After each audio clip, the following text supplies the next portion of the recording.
Cara, gosto dessa escolha dele, tá? Acho muito Fernando Diniz, é uma escolha muito Fernando Diniz. Não sei se eu faria. Se eu tivesse no lugar dele, não sei se eu faria. Mas eu entendo e gosto.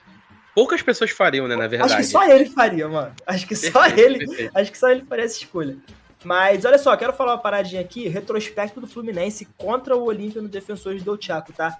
Se enfrentaram 2 vezes lá, em 2013 e 2022, 2 vitórias do Olímpia. 2 vitórias do Olímpia. E hoje, Germancano também tem a oportunidade de se tornar o maior artilheiro do Fluminense em uma única edição de Libertadores, tá? É empatado com o Thiago Neves em 2008 e com Fred em 2021. Uma lenda, uou! Tá bonito demais! Fred em 2021 e Thiago Neves em 2008. Então, pode ser um momento histórico pro Fluminense que passa em cima do Olímpia. Nunca aconteceu, vai para as semis. A última vez que o Fluminense chegou nas semis também foi em 2008, quando chegou até a final. Então, assim, pode ser um momento histórico pro Fluminense em vários âmbitos, né? Germancano, semifinal, a redenção do professor Fernando Diniz. Perfeito. Eu já comprei meu ingresso, eu tô na primeira fila pra ver a redenção do professor Fernando Diniz. Coisa linda. O Fluminense teve a oportunidade em 2020, se eu não me engano, contra o Barcelona de Guayaquil, de ir até a final, acabou batendo na trave. No ano passado, enfrentou o mesmo Olímpia, no qual ganhou o jogo de ida de 3-1, e lá no Defensores del Chaco, 2-0 pro Olímpia, levou o jogo pros pênaltis e foi eliminado novamente. Isso foi até na pré-Libertadores, né? Não chegou nem a ser na Libertadores, o Fluminense não conseguiu se classificar direto, foi pra pré-Libertadores, na Sul-Americana também acabou sendo um vexame. Júnior Barranquilha, entendeu? Fred perdendo pênalti no finalzinho. Não esqueça desse jogo, moleque. Tipo, o Fred tava naquele momento já de despedida, The Last Dance, e ele entrava sempre no final dos jogos, e aí entra no final desse jogo, tem um pênalti pro Fluminense, o Fred bate e perde o pênalti. E aí acaba 0x0 o jogo contra o Júnior Barranquilha. Pô, bizarro. O Fluminense não conseguiu passar nesse ano também pra fase de mata-mata da Sul-Americana, no ano passado. Então, é um novo elenco, né? Um elenco mais rejuvenescido, podemos dizer assim. Mais ou menos, né? Um elenco com novas peças, não rejuvenescido. Novas peças experientes, como o Keno, que chegou esse ano, jogando muito bem e tal. O Marcelo também, mas provavelmente o Flu vai com o Diogo Barbosa hoje, por conta da suspensão do Marcelo na Libertadores. Então, cara, eu acho que é um jogo difícil pro Fluminense, pelos números que você trouxe, bons números a respeito do Fluminense não ter vencido o Olímpia dentro do Defensores del Chaco, mas o Fluminense pode perder sim, contanto que seja pelo menos com 1 gol de diferença, que ele continua sendo classificado. Se for por 2, vai pros pênaltis, se for por 3, tá eliminado. É pênalti direto ou tem prorrogação?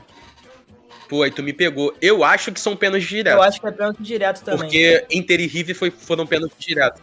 Pênalti direto. Inter e River foram pênaltis direto. Então, complicada essa situação se o Fluminense não tomar conta do jogo. E, cara, o Diniz, ele é um cara ousado. A ousadia faz parte do Diniz. E não tem melhor defesa pro Fluminense do que o Fluminense ficar com a bola no pé. Já que sabe fazer muito bem isso. Isso é o... Cara, você fala de Fernando Diniz no Fluminense, a principal coisa que você vai falar é da posse de bola que o Fluminense mantém. Entendeu? Então, tipo, eu acho que a melhor defesa pro Fluminense nesse caso é manter a bola no seu pé, não deixar a bola com o adversário. O Olímpia é um time muito físico, que se impõe muito, gosta de provocar, entendeu? Dentro de casa e alça muitas bolas a defesa do Flu. É aquilo, dos últimos 12 gols do Olímpia, 9 foram de bola aérea. Então, tipo, a gente tem uma porcentagem muito alta de gols em bola aérea.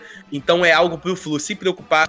Obviamente que não só o Vinícius Sampaio que pesquisou isso e achou isso por acaso, o Diniz sabe disso, entendeu? Sabe como se portar. Então eu achei ousado, mas gostei muito da atitude do Diniz. O Diniz provou mais uma vez que tem culhão e morre abraçado com o seu trabalho, com o seu projeto. É um cara que é muito dedicado em todos os âmbitos da sua carreira.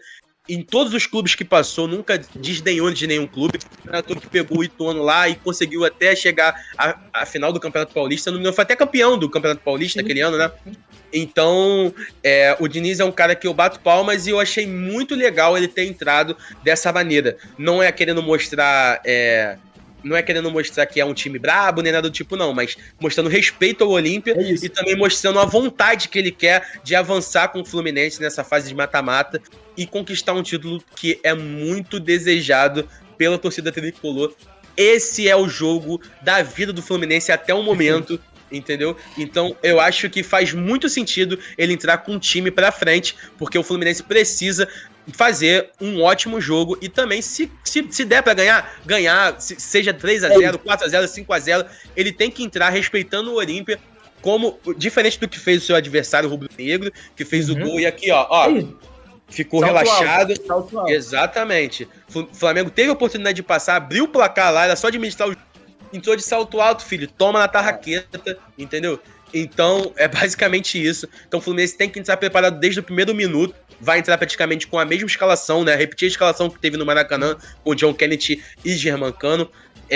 Obviamente que ele deve ter trabalhado o psicológico do John Kennedy também, porque é um cara que, mesmo o Fluminense ganhando de 2x0 no Maracanã, estava sendo provocado e estava respondendo às provocações. Então o moleque tem que entrar com cabeça, porque se acontecer do Fluminense perder o John Kennedy logo no começo, por conta de briga, discussão, agressão, o Fluminense cai por terra todo o planejamento do Fluminense. Então acredito que o Diniz está vendo 100% preparado para essa fase final aí das quartas de final, avançar para a semifinal, quem sabe para a final e ser campeão, né? Porque a gente falando com o nosso olhar de torcedor, de rivais, né, e tal, porque nós torcemos para times rivais do Fluminense, a gente quer que o Fluminense saia e tal, mas, cara, o trabalho que o Diniz apresenta é um trabalho muito bom durante o ano todo, teve suas oscilações, mas eu acho que oscilou na maneira certa e começou a crescer de novo, no tempo certo.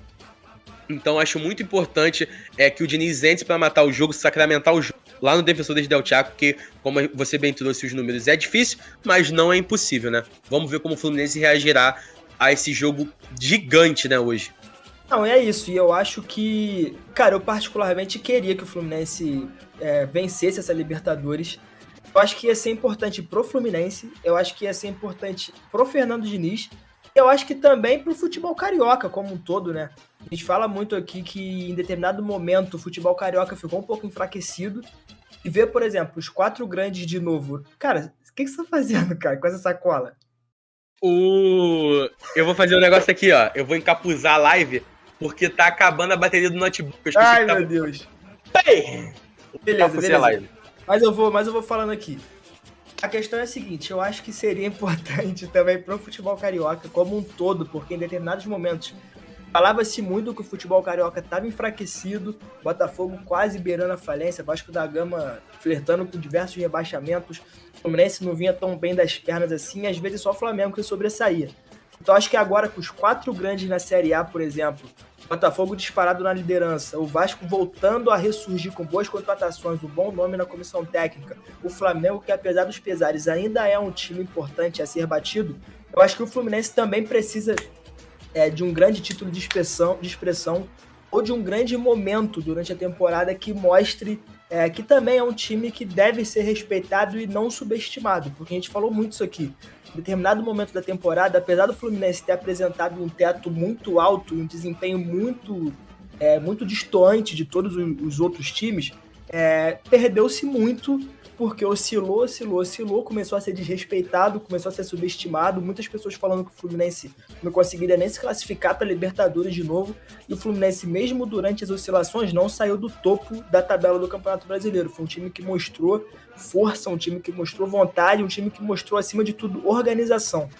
Então, por isso que eu acho que é tão importante esse título para o Fluminense, e o Vini Sampaio voltou, e agora que você voltou, eu já quero puxar a rodadinha de palpite para esse jogo. Quanto você acha que vai ser? Cara, eu acho que vai ser 1-1 esse jogo. 1-1? Justo. Ah, eu também tô achando que vai ser empate, sabia? Eu tô com sentimento de empate esse jogo, de verdade. Porque o Fluminense consegue até abrir o placar, o Olímpia vai e empata, e aí fica naquela pressão e tal, mas no final não dá em nada, classificada. Eu acho que eu vou fechar nesse 1-1 contigo. Tava pensando em 0-0, mas eu acho que vai sair gol nesse jogo, sim.